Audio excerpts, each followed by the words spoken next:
Hello and welcome back to another video. This is probably one of the most important videos I'm going to make, especially for someone who scrolls on their phone. Short form content, it has to go. I mean, I said before 30, 45 minutes, but now I'm saying absolutely zero because I keep educating myself on it more and more and more, and it just gets worse. It's literally destroying your brain in every single way possible. And in this video, I'm going to be talking about the most scary ones that are genuinely true and that are messing with your brain. Because I find that a lot of people say to me, I don't really believe you, like, haha, I scrolled, like that's a comment I get a lot. And people are forgetting that that's not my problem. I'm warning you about the things that are going to happen to you if you scroll on your phone. And people are like, I scrolled, as if it's my problem that they go and ruin their life. I do it because I care, but I also can't help anyone that doesn't care for themselves. So the issue with that there is that people think it's an issue with the people trying to get them to stop when they have the problems, their life is going to be ruined because of it. Fact number one is you become apathetic, meaning you have zero emotions after you scroll on your phone a lot. Why? Because every single viral video has one trait. It grabs your attention. Why? Because it elicits an emotion. Joy, sadness, jealousy, inspiration, motivation, depression, grief, anger, whatever it is. Your brain is now being squeezed. All it has to do to feel a strong emotion is scroll and see extreme content that elicits an extreme emotion. All it has to do, one swipe of the thumb, and you could have a completely new emotion. And the worst part of it is you can hardly control this. You can just scroll and you don't know what's going to happen next, which is why you get dopamine from it, because your brain anticipates. That anticipation between what's the next video going to be gives you the dopamine. When you swipe that thumb, that's what's giving you the dopamine hit. And the problem is that you can't allow yourself to do that to yourself because you are draining your dopamine levels, which is draining your motivation. If you have goals, emotions get you there. And if your emotions are being expelled into things that have happened in the past on social media, then you have nothing left to give. You can't be frustrated and annoyed and ashamed of yourself for not having motivation, not achieving your goals, and not getting what you want when you're literally you're draining all of your neurotransmitters that are supposed to get you there. Imagine your brain is like a sponge, and this sponge is full of water. Scrolling, every swipe, is slowly squeezing and squeezing and squeezing your brain, and the water inside of it is your neurotransmitters that get you to do the right things and be calm and have good mental health and all of this stuff. Every single swipe is just a little squidge, and before you know it, only take a few hours to ruin your day. You've got nothing left. You've got nothing left to give. You can't even remember what you looked at that made you feel so bad, but now you have nothing left. And even the ones that make you feel good are also bad because they're just eliciting neurotransmitters that should be given to you when you achieve a reward that actually helps you and builds your life and strengthens your connections with people and everything like that. You need to understand that your brain does not understand what is real and what is not real. When you are scrolling on your phone, you will be seeing content. Your brain does not realize that that's a video edited, made, and put in the past, which is why comparison is going on social media, and that's why it's boosting up narcissism. I'll talk about that later.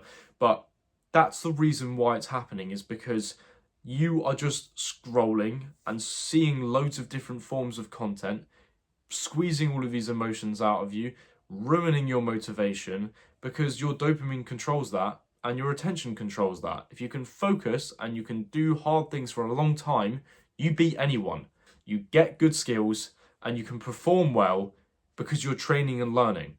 When you are scrolling, you're just unlearning. You're ruining your memory because your memory is having to adapt to you consuming content in 10, 15-second windows, if that less. And as a result of that, you sustaining long form is so much harder. I promise you, it changes quickly. You just need to stop. What I was saying about you don't know, but your brain doesn't understand what's real and what's not real. It genuinely doesn't. And this is how I can prove it to you. Although there's loads of neuroscience that backs it up, let me give you this analogy. If right now, beyond your expectation, I was to fucking put a spider on the screen, you would be scared. You would jump. And that's because your brain doesn't know that it's going on. You might think, oh, in your head, like, oh, well, I know it's a phone. I know I'm watching something that's made and edited. Your brain doesn't know. You might, but your brain doesn't, which is why you get scared when a spider comes jumping out on the screen or you elicit emotions from watching something. Because there was a huge misconception when I was telling people about, the effects of social media, and I basically said, it numbs your emotions. And then people in the comments were like, haha, no, you're wrong. I actually, I get loads of emotions when I'm scrolling. And I was like, I must have explained it wrong or something, because the whole point of me saying that was because, yes, it does elicit all of your emotions over and over and over again, squeezing them like a sponge. But what I was talking about when it makes you emotionally numb is when you turn that phone off and you go back to your actual life. That's what I was referring to. So that's to clear up that misunderstanding. And it's sad to see that people are so, they really need to scroll. Like, they really feel like, haha, like, I'm going to go scroll anyway, as if it's my problem that they're going and scrolling. I want to help people. It's the whole reason why I made this account. But they also think it's my problem when they don't want to help themselves. And I'm like, I am not you. When you go back to your life and you have all these problems and you have no idea how to deal with your emotions, because you can literally just open a phone and lose all of your attention to your own self and your own reality and scroll and elicit whatever emotion you may need just by flicking your thumb, that ruins EQ. That doesn't build EQ, that ruins it. People think EQ is empathy and looking after someone, knowing how to talk to someone. It's also about regulating your own emotions. It's also about when you feel crap, how do you deal with it? Do you go and grab something to go and please yourself and calm yourself down and make yourself feel better about your life and then feel worse after? Or is it you actually sit with your emotions, you meditate, you feel it, embrace it, and then put it into something that's going to be positive and build your life? Emotions are your motivators. When you think of being rich and wealthy and having a good physique and, being the best version of yourself, most confident, though the emotions you feel from that, I have that problem with my storage again, but I'm pretty sure I've fixed it now. So basically what I was saying was that those emotions that you use to do things to be successful, happy and healthy in your life and stuff like that, those emotions that when you have about thinking of that should be used and applied to go and help you with your life. But you don't have those emotions anymore when you're trying to visualize your future, because you've squeezed them all to bits when you're using short form content. That's the truth. And it sucks. And your emotions are the whole reason why living is living, and why it's purposeful and why you feel good about life. And that's what short form content takes away from you. So it essentially takes away the most important thing you have to be happy and live a nice life and be at peace with yourself. The next thing I wanted to talk about is narcissism. It makes you way more narcissistic. And I'll get into this about how narcissism ruined your life, but we'll first talk about how this has happened. So when you are narcissistic, when you are a narcissist, then bearing in mind everyone in the Western world is to a degree because it's an individualist culture, but when you are narcissistic, it stems from self-hatred. Narcissism is a coping mechanism for deep self-hatred, and that's because when you are more narcissistic, you basically build your life around getting externally validated because you can't give it to yourself. You don't give it to yourself. Habitually, psychologically imprinted in you, you just don't give it to yourself. So you have to build a life where people talk about how rich you are and how good looking you are and how strong you are and all of this stuff. And that's basically what social media is programming you to end up like, because when you see a really attractive person online, what you will also see, what your brain will associate and correlate with, is this really attractive person, loads of likes, loads of views, and loads of comments going crazy over them. This leads to deep-seated insecurity, because not only this person is in the best lighting, using the best angles, Also using, different cameras and all of this different stuff that just makes someone look better than they actually are in real life. Now you have an unrealistic, not real standard to compare yourself to. You're also noticing that this attractive person is associated with value, millions of likes, virality, all of this stuff. And when you combine these two things together, you start going, okay, well, attraction means value. And if I'm not attractive, I am not valuable. And when you start to think that you aren't worth anything, you are now having the most destructive belief system possible. That leads to, people taking their own lives. And that's why it's just horrific. It's horrific. It's horrific. You grow up in a very programmable state from 0 to 25. You are very programmable, and whatever you're consuming is essentially what gets wired into your brain circuitry, and it gets hardened. You can change that, but it gets more difficult when you're older, and you have to use different methodologies to change it. But basically, what I'm saying is that you're just comparing yourself to, you're in a reality that isn't real, and it's damaging your life entirely. So when you have this high level of narcissism, you have standards for relationships that aren't real, because you keep seeing couples that are laughing and cuddling and making love with each other, but you're not seeing the bickers, the arguments, the crying, all of this stuff. You're not seeing the reality of it. You're just seeing the highlights that you enjoy and you want to have. So when then your standards are like, oh, well, this person has to be perfect. And when they're not perfect, it destroys relationships, which is why relationships are just plummeting through the floor. It's definitely one of the key contenders is social media. Because you've got to remember, nothing happens without a reason. When you see huge stats change on, self-confidence in people and relationships and the amount of, I don't know how I can, intercourse happening, when you see all these statistics start to flip and change in the past 20 years like never before, there is a reason for it. And it is because of social media driving standards and changing standards and various other things that social media does to you. And this is why it's so damaging, because no one can fall in a relationship because they are just expecting perfection from the other person.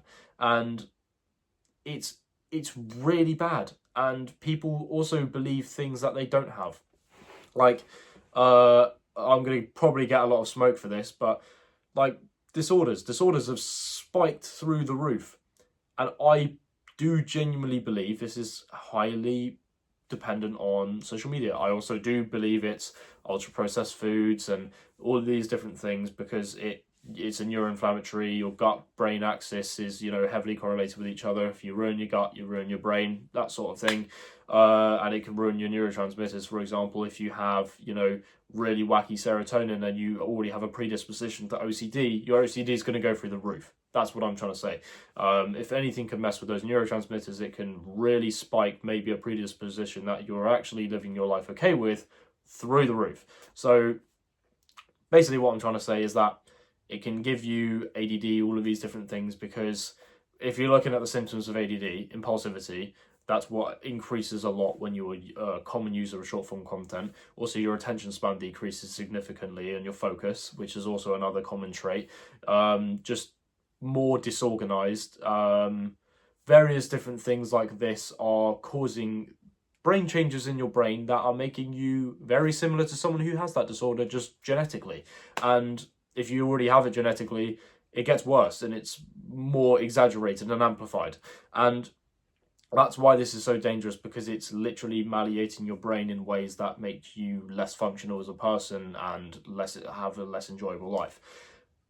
It's so scary. And if you are thinking right now, I just can't do it, I promise you, you can.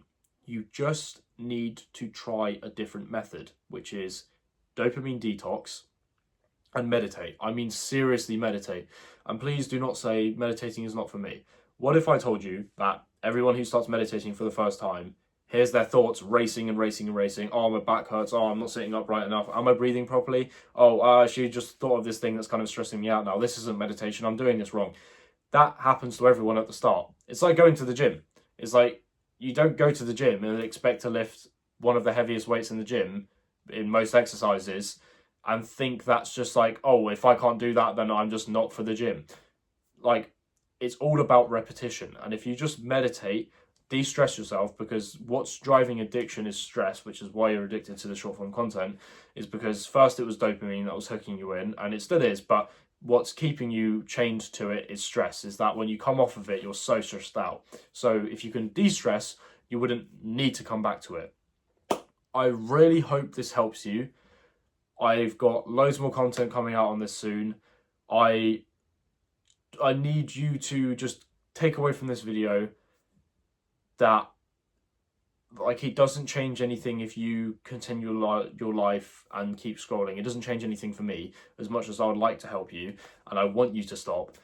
It's not my problem, and it's entirely your problem, and I want you to take that into account to actually do something to change your life and do something positive for yourself and make yourself realize there is loads of hope in your life. You're not bounded by any sort of mental diseases or anything you have. You can change them. I promise you, I've done too much research to say otherwise, and my own personal experience in my life, having this, being in the exact same place as maybe one of you behind this video.